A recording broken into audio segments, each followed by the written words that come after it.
going to try to consolidate a few questions into one.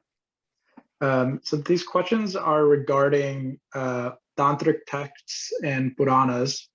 So what makes a shastra tantric? What are the puranas? And does it mean anything is older than the Vedas in terms of the puranas? These are the questions that are regarding the same thing.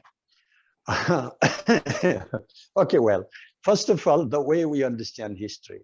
So the way it is dated is like, if we think of the Vedas are whatever, 4,000 years old, 3,500 years old, however way we did, we are going to be sure that Puranas are much later, and most of the Puranas, historically speaking, were composed around 3rd century BCE to onward, maybe 12th, 13th century of the Common Era.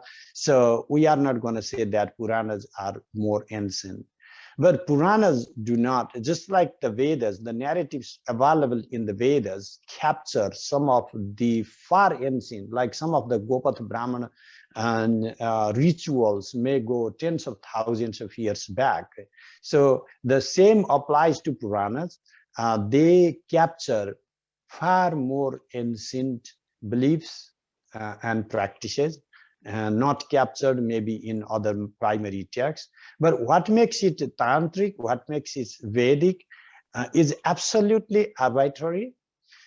When we divide the text and categorize them, let's say Puranas fall under the Vedic text because these are not agamas, and Devī Māhātmya would fall under that Vedic text.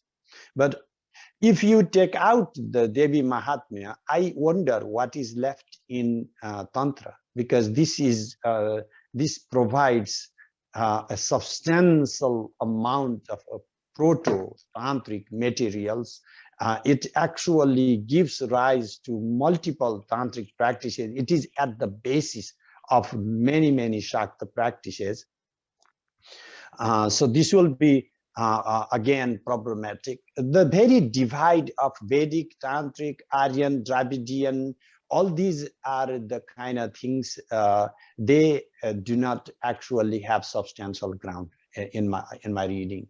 And at least if you come, let's set aside the Aryan question, even for the Vedic Tantric divide, when you read the original agamas, you will find all the Vedic mantras borrowed there.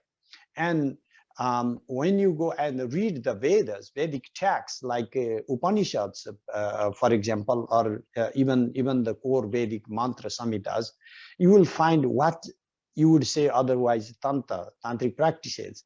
And when someone goes to do tantric practice and starts chanting Jata Vedeseshanvam Somarati Yato Nidhati Veda, so are you going to call him a tantric or Vedic practice? Therefore, this is a very flimsy, arbitrary division. As far as our Devī Māhātmya is concerned, there is not a single tantric who would say, I'm not going to read this book because it is Vedic, or any Vedic Pandit who would say, Devī Māhātmya is so tantric, and so we are not going to do it. So it is both. Therefore, we have chosen this book as a central Shakta text that combines both the Vedic and Tantric systems. Thank you. For more teachings, please access www.vimarshafoundation.org.